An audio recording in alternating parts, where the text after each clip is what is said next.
Seminário é um seminário que a gente faz em 2 horas e 40 minutos. E nós vamos reduzir para 1 hora, certo? Então nós vamos fazer... Qualquer 10 minutos não está perdoado. Então nós vamos fazer um dossiê, na realidade. Imaginemos que é um dossiê, que é um relatório de vida dos discípulos. Nosso irmão nos convidou justamente para comentar sobre algumas confusões que às vezes acontecem, só troca um por outro, né? João, qual é o João? É o Batista, evangelista, quem foi? Para que a gente possa tentar esclarecer aqui, não é? Nós que estudamos o Evangelho, estudamos a vida de Jesus, nós que somos cristãos, como o nosso irmão falou, cristãos espírita, nós temos por obrigação de saber tudo que está relacionado com a vida de Jesus, né? E às vezes existem confusões até em certos filmes. Por exemplo, se confundem muito a mulher que foi condenada por adultério ao apedrejamento com Madalena. Em muitos filmes e muitas palestras, as pessoas falam como se fosse a mesma pessoa. Mas na realidade a mulher que foi pega em adultério é uma e Madalena é outra, né? Madalena não era casada. A mulher que cometeu adultério era casada. Por estar casada, por isso, né, que Madalena não estando casada não cometeria adultério. Então a mulher adúltera é uma e Madalena é outra. E aqui nós vamos abordar algumas coisas em relação aos discípulos de Jesus. Se nós fôssemos aqui perguntar, diga aí o nome dos discípulos de Jesus.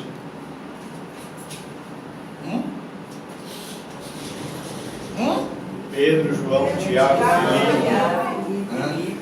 A gente faz assim, Pedro, João, Tiago, Pedro, João, Tiago, né? João, Tiago, Pedro, e aí fica nisso, não é? Então nós vamos ver aqui Simão, que Jesus chamou Pedro. Jesus gostava de botar apelido, não é? Simão, que Jesus chamou de Pedro, e André, seu irmão. João e Tiago, filhos de Zebedeu, que eram chamados por Jesus de filhos do trovão. Judas, chamado Tadeu, Tiago menor, Levi, que era chamado de, Jesus chamou de Mateus, filhos de Alfeu e Cleófas. Filipe, Tomé, que era chamado Dídimo, porque era gêmeos. O outro, não me pergunta, que eu não sei onde foi, né? O irmão dele. Natanael, que Jesus chamava de Bartolomeu. Simão Zelote. Judas de Criotes, que virou depois Judas Iscariotes, né? Então nós temos Simão, chamado Pedro e André. 2, João e Tiago, seu irmão. 4, Judas Tadeu. 5, Tiago menor. 6, Mateus. 7, Filipe. 8, Tomé. 9, Bartolomeu, que era Natanael. 10, Simão Zelote. 11 e Judas de Quiriotes. 12. E aí a gente podia perguntar, mas vem cá, os evangelhos foram escritos por quem? João, Mateus, Lucas e Marcos. E cadê Lucas e Marcos aí? Lucas e Marcos não foram discípulos de Jesus. Pra vocês terem uma ideia, Marcos conheceu Jesus pessoalmente. Marcos tinha entre 11 e 12 anos de idade, era criança ainda. A ceia da Páscoa que Jesus fez foi na casa de Marcos, na parte de cima, né? Então Marcos conheceu Jesus, mas porque era muito menino, ele não foi discípulo de Jesus. E Lucas não conheceu Jesus pessoalmente. Lucas foi discípulo de Paulo. Paulo que falou de Jesus para Lucas. Então quando a gente fala, o discípulo de Jesus, Lucas, não, Lucas não foi. Marcos não foi, eles foram evangelistas. Eles escreveram os evangelhos. Marcos escreveu um, Lucas escreveu outro, certo? Mas eles não faziam parte dos 12 que seguiram Jesus durante os quase 3 anos que Jesus pregou. Tudo bem até aí? Bem, aqui nós temos João. E que João foi esse? O João que a gente, na Igreja Católica, quando éramos católicos, comemorava no São João, que vai ser agora? Não. Esse João é o João evangelista. O João da fogueira é João Batista. O João Batista morreu decapitado antes de Jesus. Quando Jesus começou a pregar, ele foi logo preso. Algum tempo depois, ele morreu decapitado. Então, João Batista não teve a oportunidade de seguir Jesus. João Batista foi aquele que pregou a chegada do Messias. Quando Jesus chegou, ele batizou Jesus. Aquele que batizou Jesus, João Batista. Logo após o batismo, algum tempo depois, ele foi preso. E algum tempo depois de ser preso, ele foi decapitado e a sua cabeça foi oferecida a Salomé, a dançarina Salomé, filha de Herodíade, por Herodes Antipas. Tá certo?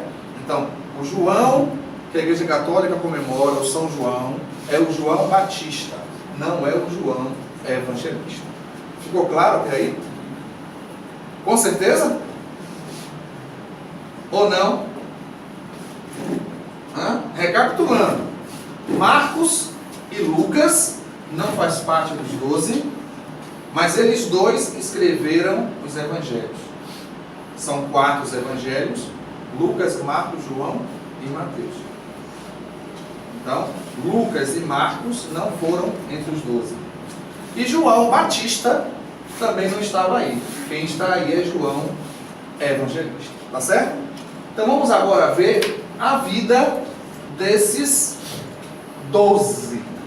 E nós vamos perceber que a vida dos 12 não foi fácil. Hoje é muito fácil a gente falar: eu sou cristão, eu sou espírita, dá status, eu sou espírita. Mas naquela época, afirmar a crença poderia significar morte. Morte. Desses aqui, só um não morreu assassinado. Todo o resto foi assassinado. E Judas que se matou. Só um morreu de velho, que a gente vai ver, né, a partir de agora. Judas Tadeu, Tiago Menor, Levi, que era chamado Mateus, filhos de Cleófas e de Alfeu, eram primos de Jesus em 3º grau. Cleófas era prima de Maria. Então, Cleófas era prima de Maria. Cleófas era mãe de Judas Tadeu, de Tiago Menor e de Mateus, que eram primos em 2º grau de Jesus. Aqui tem uma oração muito bonita que Jesus fez para os discípulos. No momento em que ele está na ceia da Páscoa, ele faz essa oração que eu achei muito bonita. Eu manifestei o teu nome aos homens que tu me deste. Agora conhecem que todas as coisas que tu me deste vêm de ti. Por eles é que rogo, e neles sou glorificado. Pai Santo, guarda em teu nome aqueles que me deste, para que eles sejam um, assim como também nós. Eu dei-lhes a tua palavra, e o mundo os aborreceu, porque eles não são do mundo, como também eu não sou do mundo. Eu não peço que os tire do mundo, mas sim que os guarde do mal. Só que Jesus também fez uma oração por nós. Imagina, 2000 anos atrás, ele fez uma oração por nós. Não rogo somente por eles, pelos discípulos, mas rogo também por aqueles que hão de crer em mim por meio da sua palavra, nós. Que eles sejam todos um, como tu, Pai, o és em mim e eu em ti. Para que também eles sejam um em nós, e creia o mundo que tu me enviaste. Eu estou neles, e tu estás em mim, para que eles sejam consumados em unidade. Isso é maravilhoso, em unidade. Nós precisamos nos comportar como um só corpo. Nós temos que ser discípulos do Cristo na medida em que nos amamos. Porque é o amor que nós devemos ter um pelos outros que irá nos identificar como discípulo do Cristo. E para que o mundo conheça que tu me enviaste e que tu os amastes, como amaste também a mim. Vamos achar isso em João. Olha como era a vida entre os cristãos. E da multidão dos que criam, o coração era um, e a alma uma. E nenhum dizia ser sua coisa alguma daquelas que possuía, mas tudo entre eles era comum. Ou seja, havia uma fraternidade tal que eles se percebiam e se sentiam como verdadeiros irmãos. O que faltava para um, aquele que tinha, dava. Quem tinha necessidade era resolvida por aquele que tinha mais. Porque havia entre eles uma fraternidade verdadeira, uma união verdadeira. E aí nós vamos falar agora de cada um dos discípulos. Vai ser algo bem sucinto por causa do tempo, né? Talvez um dia no domingo a gente venha e discorra de uma forma mais profunda. Aí é Filipe, né? Filipe, ele nasceu em Betsaida. Betsaida fica na Galileia. Naquela época, a Palestina era dividida em 3 regiões. Na região norte, a Galileia; na região central, a Samaria; e na região sul, a Judeia. Filipe nasceu na Galileia, na cidade de Betsaida. Ele era pescador e foi ele que apresentou Natanael, que é Bartolomeu, a Jesus. Ele teve 4 filhas. E interessante que essas 4 filhas de Filipe, todas elas tinham mediunidade. Uma mediunidade bem ostensiva, inclusive de efeitos físicos. E no Ato dos Apóstolos, Paulo, quando vai visitar Filipe, fala dessas filhas dele, essas 4 filhas de Filipe. Filipe, ele tinha um coração ansioso pela verdade, homem de fé, emotivo e alegre. Entretanto, quando se envolvia na atmosfera dos homens que negavam as verdades do Espírito, tinha dúvidas. O entendimento nessas horas fugia-lhe, escapando igualmente do seu raciocínio hábil. Ou seja, Filipe, enquanto ele estava com Jesus e no meio dos discípulos, ele era de uma fé profunda. Mas no momento em que ele se via sozinho, no meio da multidão, ele não conseguia muitas vezes manter a fé com a mesma intensidade. E a gente vai perceber que cada discípulo de Jesus traz fraquezas, possui fraquezas. E Jesus fez isso de propósito. Jesus não colocou em volta dele espíritos elevados, puros, porque seria difícil para a gente dizer assim: poxa, aí, mas os discípulos de Jesus eram espíritos elevados, a gente não tem a menor condição. Jesus escolheu pessoas que tinham também problemas, que tinham dificuldades, para que a gente de hoje possa ter a convicção de que mesmo portadores de imperfeições, de problemas, nós podemos sim ser discípulos do Cristo. Nós podemos sim estar na tarefa e na seara dele, apesar das nossas imperfeições. E o que aconteceu? Para ele, a solução das dúvidas e das angústias estava em Jesus. Então, quando ele se sentia meio titubeante, ele procurava a presença de Jesus. Após a morte de Jesus, Filipe vai pregar na Cesareia, na Samaria e na Frígia. Ele foi martirizado. Então, Filipe foi surrado, apanhou até a morte. O segundo, André. Olha André aí.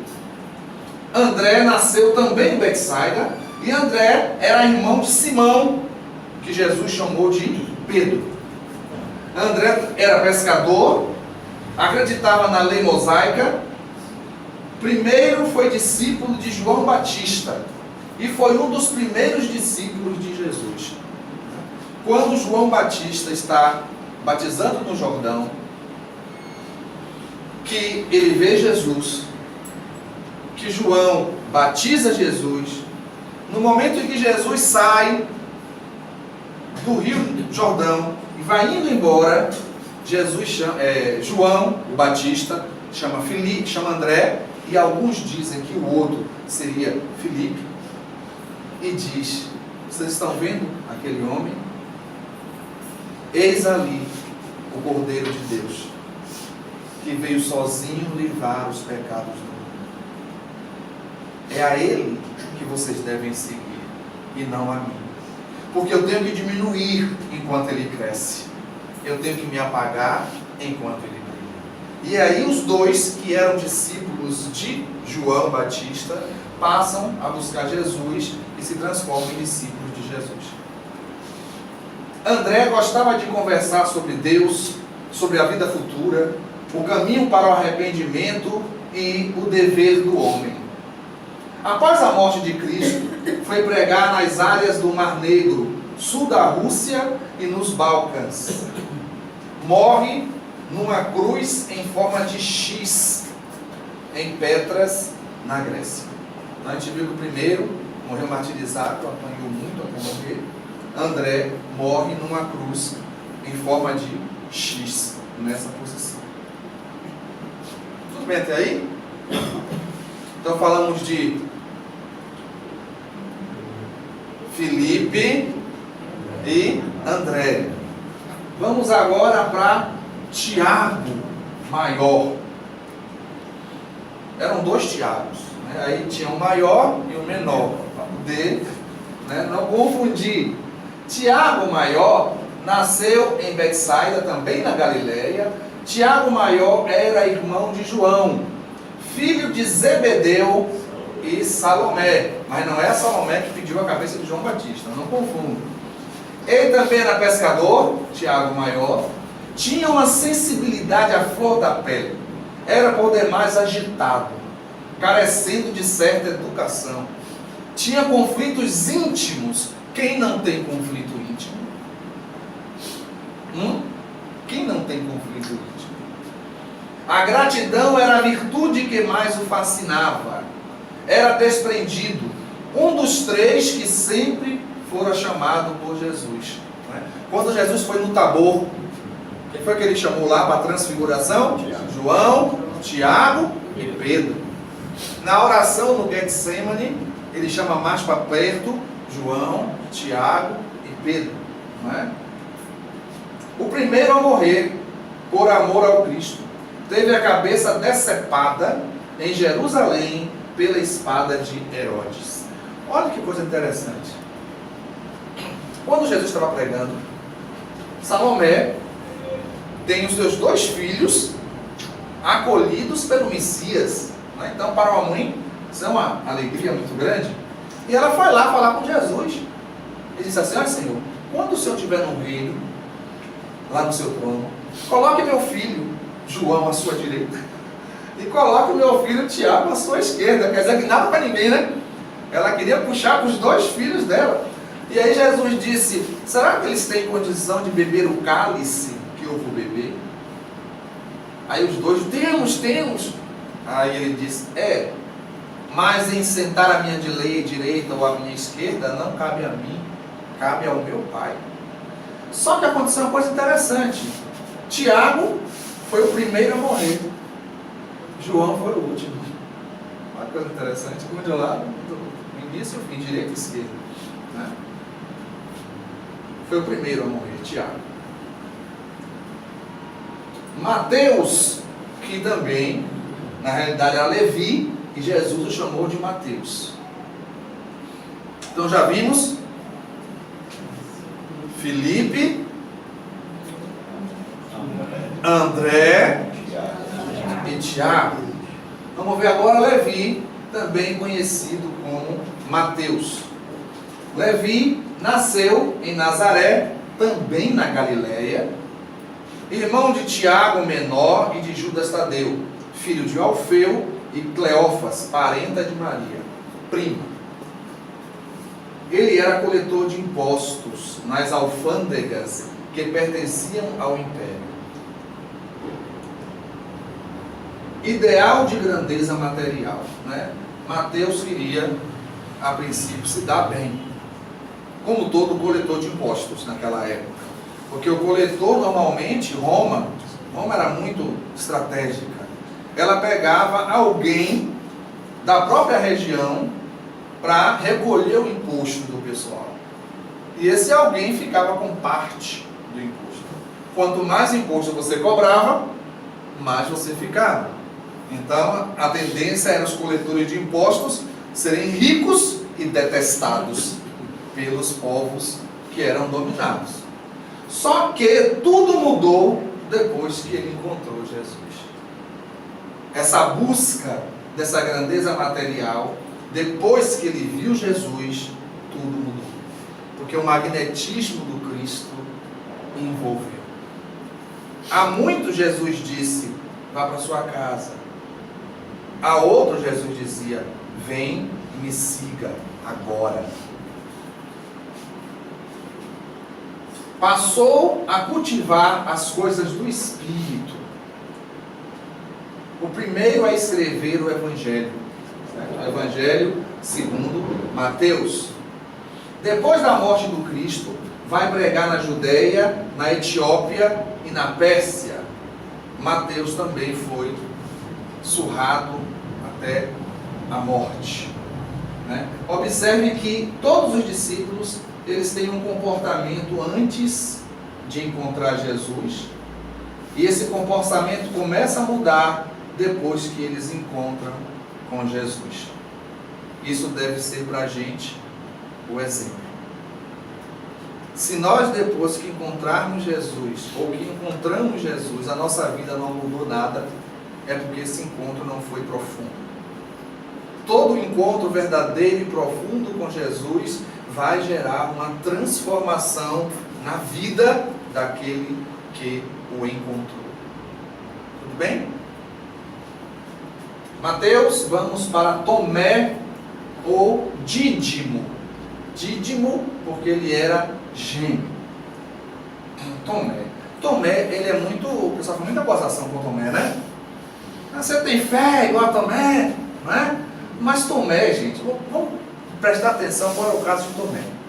Ó, nasceu em Dalmanuta, também na Galileia, era dado à pesca, possuidor de certa cultura, conhecedor do misticismo da Índia, da Grécia, da China, da Caldeia e de Roma. Ou seja, Tomé era intelectual. Tomé sabia das coisas. Raciocínio fácil. Gostava de usar a razão em tudo, até na caridade. Só depois se dedicava com todas as forças. Allan Kardec não diz a gente é melhor rejeitar 9 verdades do que aceitar uma mentira? Allan Kardec não diz que nós devemos analisar tudo? Tomé fazia isso. Ele tinha uma dificuldade muito grande de o que ele sentia para o que ele pensava. Existia uma dificuldade de associar a razão com o coração. Às vezes ele queria acreditar, mas ele só conseguia acreditar se ele pudesse constatar. Então era assim, se de repente Edson chega lá, fizesse assim, Tomé, estou passando necessidade na minha casa, estou com uma fome danada, o negócio está difícil, dá para você me ajudar? Ele ia dizer assim, me leve na sua casa. Então chegasse lá, ele ia, você me dá um pouco de água? E ele ia olhar. Se ele percebesse que realmente ele estava necessitando, ele era capaz de tirar a roupa do corpo e dar. Mas ele primeiro tinha que ter certeza. Homem decidido, de caráter nobre, a ponto de entregar a vida para que o ideal do bem vivesse. Para os discípulos, as dúvidas dele eram vigilância. Então, talvez Tomé tenha sido o precursor da razão em relação às pesquisas de Kardec, não é? Após a morte do Cristo, o que é que acontece, lembra? Após a morte do Cristo aconteceu uma coisa interessante. Jesus, ele deu uma abusadinha em Tomé.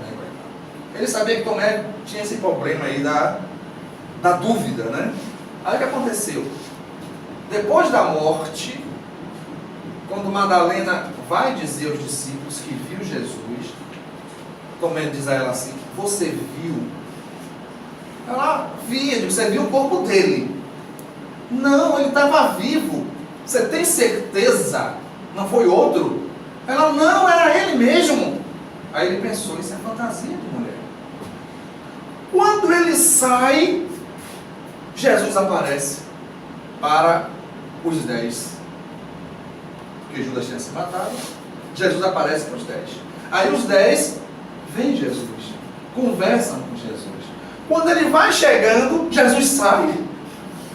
Né? Então quando ele entra, os 10, Jesus esteve aqui. Ele não é possível. Vocês têm certeza que era ele? Temos certeza sim que era ele. Daqui a pouco chega 2 que dizem assim: olha, nós estávamos lá na estrada de Emaús e Jesus apareceu para a gente. Ele fez: não é possível. Ele está aparecendo para todo mundo, menos para mim. Ele aí sai e vai para o Gólgota, vai para o Getsemane, vai no sepulcro procurar Jesus, sem achar. Então ele estava naquela agonia, né? Quando ele volta algum tempo depois, aí Jesus aparece. E aí que Jesus diz: Tomé, toque nas minhas feridas. Você acreditou porque viu, mas bem-aventurados são aqueles que não veem e acreditam. E aí, depois disso, Tomé vai pregar na Pérsia, na Arábia e na Índia. E ele é martirizado em 53 pelo rei Milapura em Madras, na Índia, sob o golpe de uma lança. Nesse momento o rei diz a ele: abjura Jesus, diga que você não acredita nele e eu te livro da morte. E ele disse: não, eu acredito em Jesus. E recebeu uma lança no peito. Até agora alguém teve vida fácil aí? Ninguém teve vida fácil. Não fácil como a nossa, não é? Vamos ver. Quem foi que a gente já viu? Sim. Quero ver a memória? Felipe, André, Mateus, Tiago, Tomé. Bora ver agora Pedro, Simão, né? A Igreja Católica comemora no dia 29. Pedro, chamado Simão.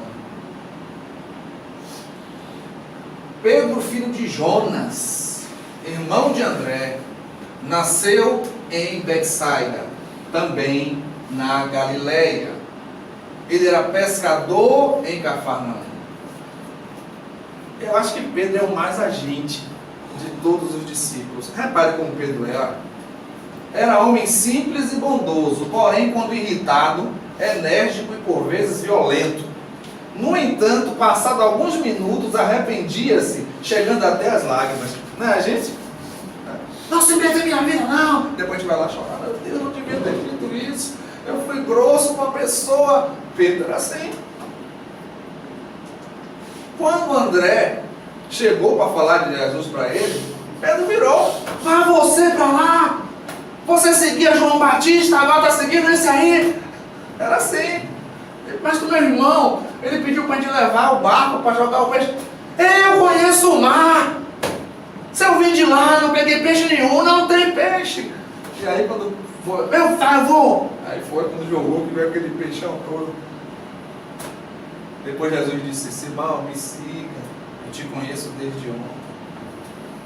Mas eu sou só um pescador, Senhor. Hoje você pesca, mas venha me seguir que eu farei de você pescador de homens. E Simão, ele negou Cristo 3 vezes. E depois se tornou a pedra do Evangelho.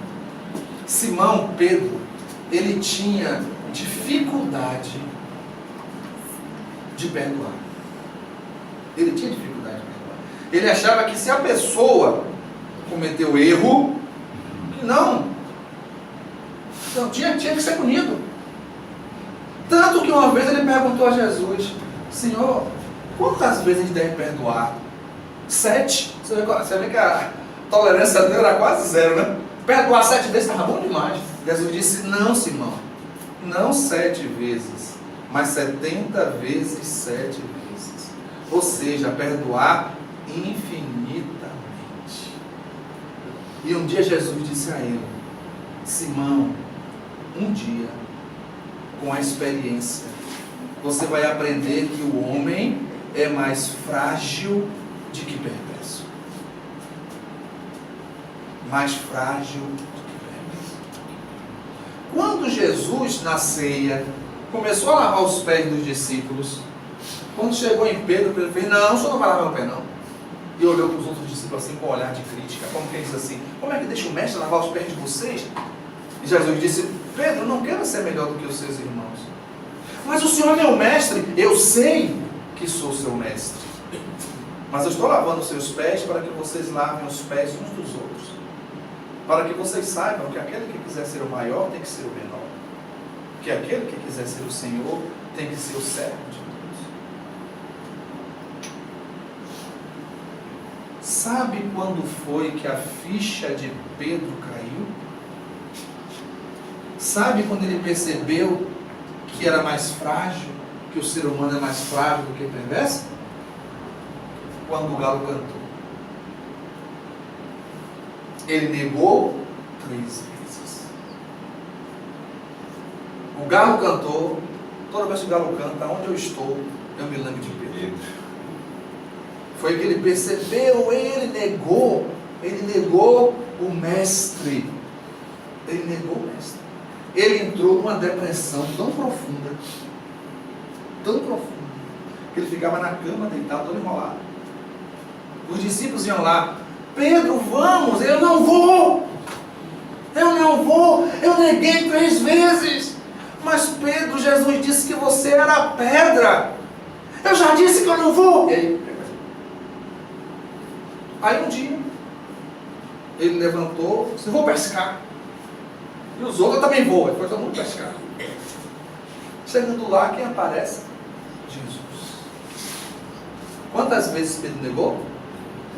3. Jesus foi curar o discípulo. Jesus foi curar aquelas 3 feridas. Ele chega para Pedro e diz: você me ama mais do que a esses? Sim, Senhor. Claro que eu te amo. Simão Pedro, você me ama verdadeiramente? Claro, Senhor. Claro que eu te amo.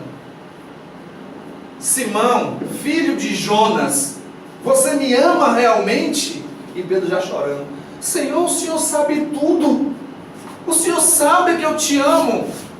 Então, Simão, cuida das minhas ovelhas, apacenta o meu rebanho. A partir daí, ele saiu e começou a se modificar e a cuidar, e se transformou na pedra do Evangelho. Pedro, Cefas, pedra, rocha. E ele morre crucificado de cabeça para baixo em Roma. Então a última visão que Pedro teve do mundo é como o mundo está hoje, de cabeça para baixo. Os valores completamente invertidos. Quem é bom tem vergonha de ser bom. Quem é honesto tem vergonha de ser honesto, porque está realmente uma situação muito complicada de ética e de moral no planeta. Depois de Pedro, Judas. Quando a gente fala de Judas, Alguém aqui já orou por Judas? Uma pessoa. Quando a gente fala de Judas, não existe nenhuma figura na história da humanidade que sofreu tanto a culpa do que Judas. Não existe nenhuma criatura na história da humanidade que foi tão execrado durante séculos e até hoje queimam do que Judas. Mas a história não foi bem como contaram. Judas cometeu um equívoco não por causa de dinheiro. Não foi? Ele tomava conta do dinheiro do grupo. Preste atenção aqui. Filho de Simão, nasceu em Quiriote, o único que nasceu na Judéia. Todos os outros nasceram na Galileia. Tinha pequeno comércio em Cafarnaum. Então ele tinha um comércio dele. E os 30 dinheiros que ofereceram não era nada. Alguns relatam que era um zelote. Zelote era naquela época o cara da esquerda extrema esquerda. Era aquele que era capaz de pegar arma para expulsar Roma da Palestina. Eles queriam levar os romanos a sair abaixo da espada. Trazia no coração vários conflitos, sofria de depressão. Às vezes aflorava de leve na consciência desagradáveis ações de um passado distante. Ou seja, Judas, como todos nós, Judas era uma pessoa cheia de conflitos. Poderemos dizer que Judas era uma pessoa atormentada. Amava Jesus. Gravem isso. Ele amava Jesus, tanto quanto os outros amavam.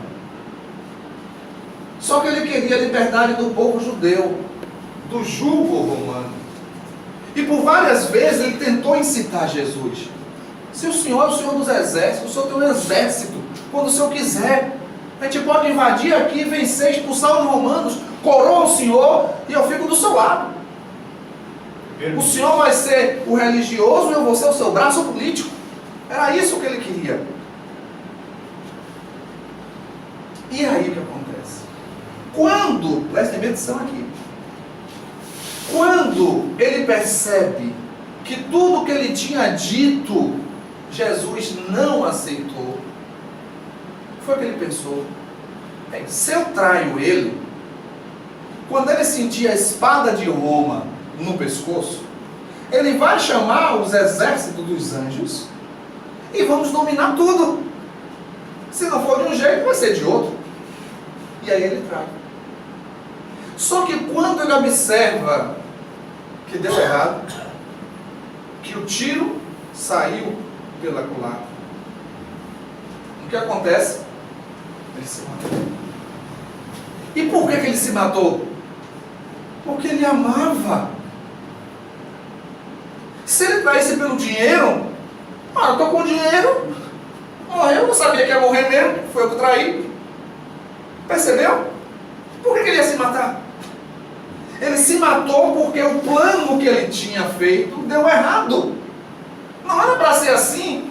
Na cabeça dele, Jesus ia chamar o exército, ia expulsar os romanos, os judeus iam coroar Jesus, e ele ia estar lá do lado de Jesus, porque para ele Jesus não tinha tino político. Só que deu errado. Quando ele olhou e ele viu Jesus na cruz, e ele viu Jesus morrer, ele procurou uma árvore e se enforcou. Só que veio depois que Amélia Rodrigues nos narra. Lembra de uma oração da Igreja Católica que diz assim: Jesus foi morto e sepultado, desceu, Deus Pai, né? Desceu aos infernos, né? Ressuscitou. Eles não sabem como é verdade isso. Jesus desceu ao vale para ver Judas. O Judas que o pessoal queima até hoje, que nós queimávamos ontem. Olha o que Jesus diz a Judas. Judas, sou eu. Confia e espera. Ainda há tempo. Nenhuma das minhas ovelhas se perderá. Gente, isso é lindo demais. Perdoa-te o ultraje, a fim de que te possas libertar da culpa e recuperar-te. Acende a candeia da esperança e a sombra cederá. Recorda o amor, de modo que a paz se te anime no coração. Nunca te deixarei, nem te condenarei. Todo arrepiado. Hoje começa a época nova, e amanhã é o dia da vitória. Repousa um pouco, pois os milênios te aguardam, e eu também estarei esperando por ti. Lindo. Lindo. Judas, depois dessa encarnação, teve várias outras, sofrendo e sendo martirizado, até a mais recente, que foi Joana d'Arc. E hoje Judas está lá, com os 12, está lá com Jesus, enquanto os bestas ficam aqui queimando Judas. Toda a época da Páscoa ele desce e vai no Gólgota. Mas eu acho que a Igreja Católica cometeu um pecado muito grande, que ela ajuda isso até hoje. Exatamente, exatamente. Ele desce e vai orar. Porque se reconciliar com o passado não é esquecer o passado. O passado aconteceu. Como perdoar? Perdoar não é esquecer. O perdão verdadeiro é quando você lembra e a lembrança não te traz desconforto. Te fere mais. A lembrança não te magoa mais. Aí você perdoa. E ele está lá trabalhando. Jesus, lindo isso aí, lindo. Tiago Menor. Ó Tiago Menor. Tiago Menor nasceu em Nazaré, Galileia. Filho de Alfeu e Cleófas, parenta de Maria, irmãos de Judas, Tadeu e de Mateus. Fé robusta, viveu muitos anos como imediato dos rabinos, várias vezes ensinou nas sinagogas. Queria ser mais tarde um sacerdote. Para ele, Jesus era o Cristo, mas a consciência o acusava de trair a religião que o vira nascer. Sua atração por Jesus era de confundir todos os raciocínios. Após a morte de Jesus, ele vai com os outros e também com Pedro e cria a Casa do Caminho. Foi a primeira casa de caridade cristã da história. E nessa Casa do Caminho eles recebiam vários miseráveis, feridos, órfãos, idosos, doentes, mulheres jogadas na rua, eles recolhiam. Só que Tiago tem um papel importantíssimo, porque os sacerdotes foram lá para destruir tudo. Quando chegaram lá, quem foi que eles encontraram? Tiago Menor. Tiago Menor que, desde pequeno, ficava com os rabinos, que queria ser um dia sacerdote. Então eles disseram, se o Tiago está aqui, então não mexe, deixa aí. Tiago toma conta. Só que Tiago também, por estar preso a essa crença hebraica, ele amava Jesus profundamente, só que ele ficava na dúvida às vezes. Não era para eu estar lá, para eu ser sacerdote, eu estou aqui. E isso gerou um certo conflito. E gerou uma certa briga entre ele e Paulo. Quando Paulo começa a pregar, Paulo diz, Jesus pediu para eu pregar para todo mundo. E Tiago dizia, você tem que pregar para os judeus. Aí Paulo, não, Jesus disse que era para pregar para todo mundo. Aí ele falou, então faz o seguinte, você prega, transforma as pessoas em judeus e depois você prega o evangelho. Não. Jesus disse que era para todo mundo, sem condições. Então você pega e fala circuncisão. Não. Jesus disse que era fé, que começou a criar um atrito. Que Paulo teve que sair de onde ele estava, de uma cidade, para vir para Jerusalém, para ter uma reunião com todos os responsáveis e Pedro, para poder decidir. Mas no final das contas, venceu a causa. Não a casa, venceu a causa. Vai com missão na Palestina e no Egito. No ano 62, foi arrojado do pináculo do templo e apedrejado até a morte.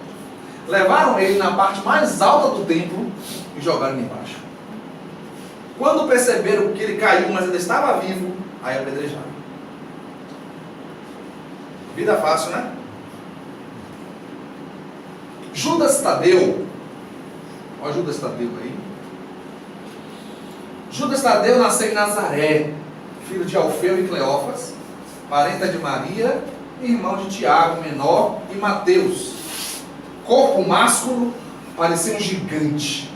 Portes esbeltos, mas com certas tendências grosseiras. Ele era meio grosseirão. Tinha dificuldade de entendimento dos conceitos de Jesus. Entretanto, fazia um esforço desumano para entender.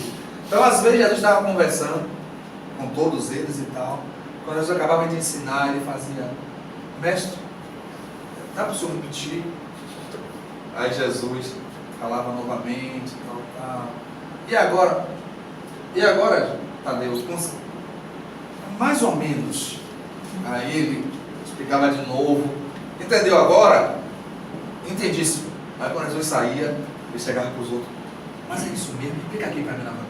Então ele tinha uma dificuldade, mas tinha um coração simples e bom. Após a morte de Cristo, ele vai pregar em Edessa, na Mesopotâmia, na Arábia, na Síria. Morto na Armênia sob flechadas. Então já viu aqui crucificação de cabeça para baixo. Aí já viu aqui espada, decapitação. Aí já viu aqui jogada do pináculo e depois apedrejamento. Aí já viu crucificado em forma de X. Aí já viu crucificado em lança. E agora crucificado em flecha. O tempo é cruel. Bartolomeu, que era Natanael, e Jesus chamou de Bartolomeu. Bartolomeu, ele filho de Ptolomeu, nasceu em Caná, na Galileia. Pescador da Galileia, companheiro de pesca de Simão Pedro. Foi levado por Filipe para conhecer Jesus. Interessante que Bartolomeu estava sozinho embaixo de uma árvore, falando sozinho embaixo da árvore. E aí, Filipe vai levar ele para falar com Jesus. E ele foi meio desconfiado. Quando ele começou a falar com Jesus, Jesus fez assim: você estava embaixo da árvore, falando isso. Então Jesus disse tudo que ele estava falando sozinho, debaixo da árvore. Era reservado, triste, dotado de maturidade espiritual, qualidades nobres, gostava da filosofia oriental, conhecia profundamente os escritos de Moisés. Bartolomeu era uma pessoa muito triste, muito triste. Um dos mais dedicados discípulos do Cristo. Falava pouco. Após a morte de Jesus, foi pregar na Índia, na Armênia, na Etiópia, na Anatólia e na Mesopotâmia. Bartolomeu foi o que teve a morte mais dolorosa. Morreu na cruz de cabeça para baixo após ser esfolado vivo. Ele vivo, tiraram toda a pele do corpo dele. Imagine a pele sendo furada pelas felpas da cruz, da madeira. Então, tiraram toda a pele dele, crucificaram ele e colocaram de cabeça para baixo. E em muitos momentos ele ria, Porque ele estava tendo uma visão espiritual fantástica. Tudo que ele estava vendo não era nada do que estava acontecendo ali. É como se ele tivesse transportado para fora de si mesmo. Foi muito doloroso a morte de Bartolomeu. Simão Zelote. Simão Zelote nasceu em Caná, na Galileia, pescador, um dos mais velhos. Pertencia ao grupo político nacionalista. Era uma das frentes de entusiasmo contra a opressão romana. Ele queria mesmo pegar a espada e lascar a porrada nos romanos. Não pensava muito em religião, pois nela havia sombras de escravidão. Ele se debatia com todas as forças pela liberdade. Quando esse ideal virou violência, se viu frustrado. E aí encontra Jesus. E quando encontra Jesus, tudo muda. Após a morte de Jesus, prega o Evangelho sendo crucificado na Pérsia. E por fim, João. Esse é João, o evangelista. Não é o João Batista. João nasceu em Betsaida, filho de Zebedeu e Salomé, irmão de Tiago Maior, chamado por Jesus de filhos do trovão. João era iniciante de pescador, era o mais novo dos discípulos. Quando ele conheceu Jesus, estava com 14 anos. Único dos 12 a acompanhar Jesus em seu sofrimento. Interessante isso. Ele, quando viu Jesus pregando na sinagoga pela primeira vez, ele vai falar com Jesus. E ele diz: Senhor, eu sempre quis o Evangelho, a palavra de Deus dentro de mim, mas estava na pedra. Mas hoje, ouvindo o Senhor falar, eu percebi que a palavra de Deus está no meu coração. Qual é seu nome, jovem? João. Fique conosco. E ele ficou. E era conhecido como o mais amado. Era o caçula dos discípulos. Quando Jesus foi preso, ele tinha 17 anos. Todos os outros fugiram, se esconderam com medo. E ele ficou. Ele acompanhou Jesus no Sinédrio. Ele acompanhou Jesus diante de Pilatos. Ele foi e estava com Maria e Madalena no meio daquela multidão quando gritaram: solta Barrabás e prende Jesus. Ele acompanhou Maria até a crucificação. Até a crucificação. E foi lá na cruz que Jesus, olhando para ele e Maria, a sua mãe, abraçados, Jesus disse: João, eis aí a tua mãe. E olhou para Maria e disse: mãe, eis aí teu filho. Naquele momento é como se Jesus tivesse pedido: João, tome conta dela. Ela está tão velhinha já. E disse a ela: Maria, tome conta dele, ele é tão jovem. Um ajuda o outro. E ele não esqueceu disso. Ele não esqueceu porque depois ele foi pregar em Éfeso. Um grande comerciante de Éfeso deu trabalho a ele em uma casa numa colina. Ele viajou para dar uma minuta onde Maria estava e pediu para Maria vir morar com ele. E Maria, a mãe de Jesus, foi morar com João em Éfeso até ela morrer. E a casa está lá até hoje, conhecida como a Casa da Santíssima.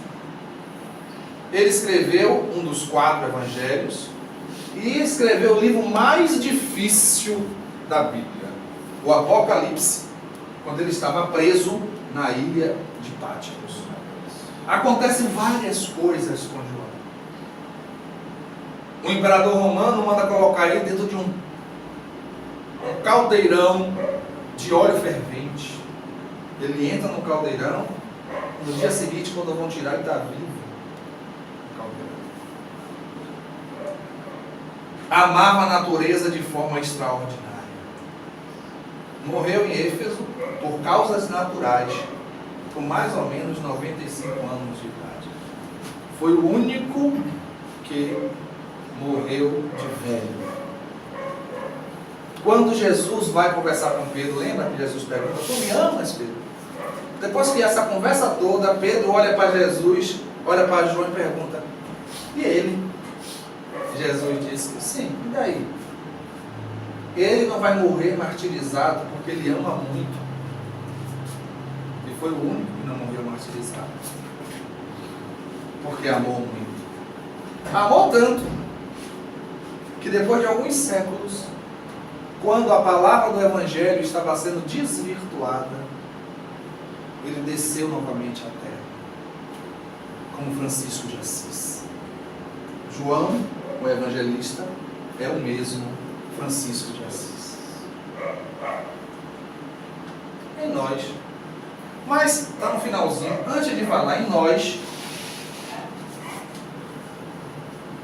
a gente falou de João Batista, que é o João da Fogueira. A gente falou de Pedro, que é candidatura agora, é o São Pedro. E Antônio. Que é hoje, né? Não é? Todo dia tem fogueira. Onde é que está Antônio nessa história? Onde é que está Antônio? A Igreja Católica coloca a imagem de Antônio com Jesus menino nos braços, né? Tem até na música que canta da igreja, não tem? Olha, Antônio com Jesus nos braços. É assim a música? Minha mãe cantava antigamente, né? Pois bem, nada a ver. Nada a ver. Antônio nasceu mais de 1000 anos depois de Jesus. Antônio nasceu no ano de 1195 em Lisboa.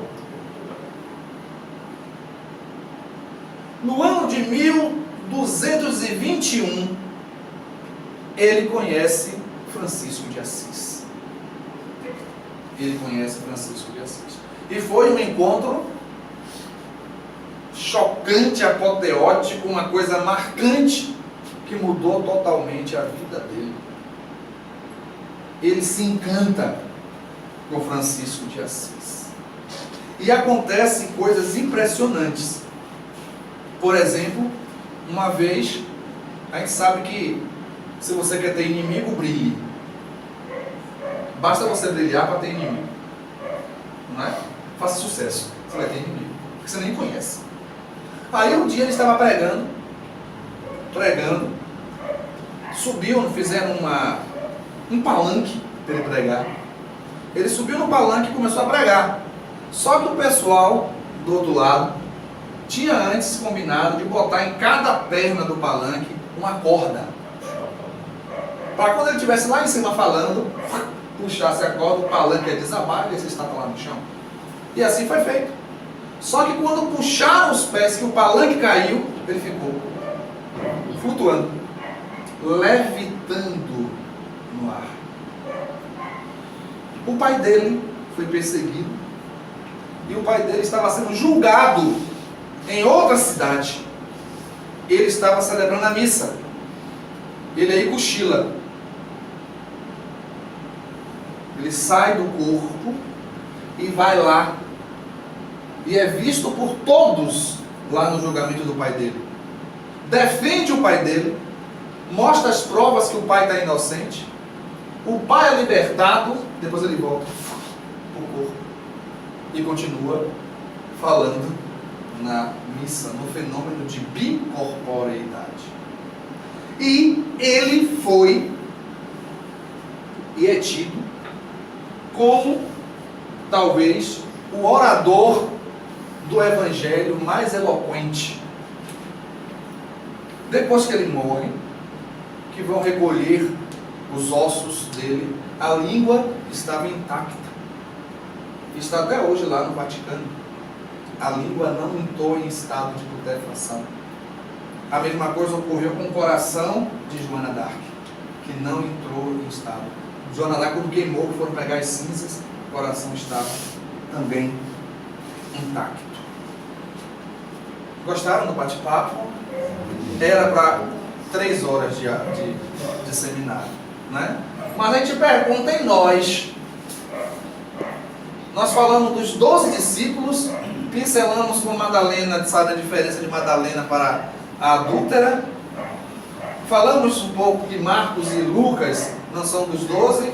Falamos um pouco de Antônio de Pádua, né, que é o Santo Antônio. Nós. Quem vai dizer de nós não sou eu. Quem vai dizer de nós é o Dr. Bezerra de Menezes.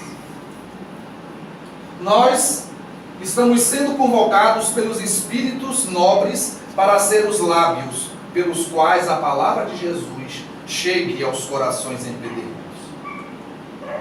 Ser os braços do Mestre que afaguem, que se alonguem na direção dos mais aflitos, dos combalidos, dos enfraquecidos na luta. Estamos colocados na postura do bom samaritano, a fim de podermos ser aquele que socorra o caído na estrada de Jericó da atualidade.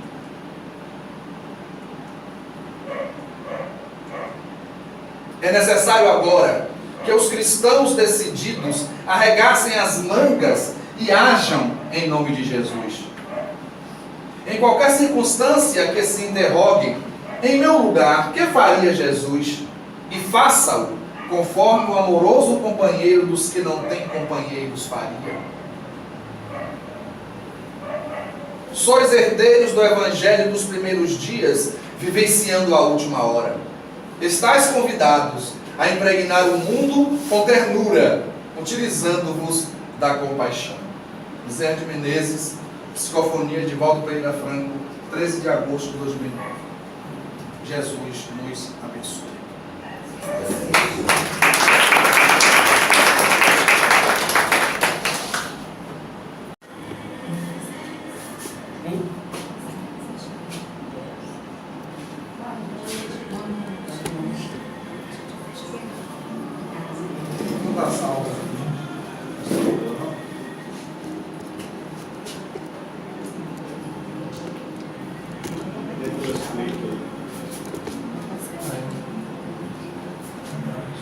Deletar isso aqui. Salvar de novo.